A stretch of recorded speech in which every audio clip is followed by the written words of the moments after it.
Hello friends, তোমরা কেমন আছো? তো আমি তারপর টিয়া তারপরে সুইটি মিলে আর কি আমরা একটু ফুড ফেস্টিভ্যালে গেছিলাম আমাদের অশোকনগরে। তো ওখানে গিয়ে আমরা ঘুরে টুরে ফটো মটো তুলে তো সুরির সঙ্গে ওখানে এসে সুইটি আর কি আমাকে একটু মোমো খাওয়ালো। তো ওর মানে আমি আর কি বলেছিলাম খাবো না, তো ও বললো খা খা। তো জোর করার পরে খেলাম, 1 প্লেট নিয়ে দুইজনে মিলে খেয়েছি। তো সুইটি খাইয়েছিল, তো আমরা বসে রয়েছি, মোমো দিয়ে দিয়েছিল, তো বসে এখন খেয়ে দিয়ে নেওয়ার পর একটু রুটি নিয়ে বাড়ি যাব। তো দেখো সুইটির আমি সাইকেল চালিয়ে বাড়ি চলে যাচ্ছি। আমি একটু নিজের মুখখানা দেখাই নিলাম, মানে তোমার থোবরা খানো আমি দেখাই নিলাম। তারপরে আর কি বাড়ি পৌঁছে গেলাম, টাটা করে ও চলে গেল, আমিও চলে আসলাম বাড়িতে।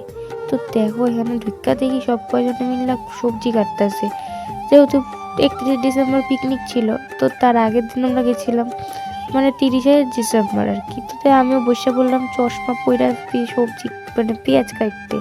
কি হাস্যকর ব্যাপার না, চোখ দিয়ে জল বেরোচ্ছিল। তো আমি বোনটা করলাম তুই চশমা খান দিয়ে আমিও চোখকে পইরা লই, সব থেকে ভালো কাটতে পারবো। তারপর আমার মাও এখানে স্যালাডে মানে ফ্রাইড রাইসের সব বোঝাচ্ছিলো, তো বদ্দিরা বলছে এই আমাকে নিবি না, ওখানে বলছে আমাকে নি। মানে কি হাস্যকর। তো এই ভিডিওটা এই অবধি, তোমাদের কেমন লাগলো বলো। ফ্ল্যাশ।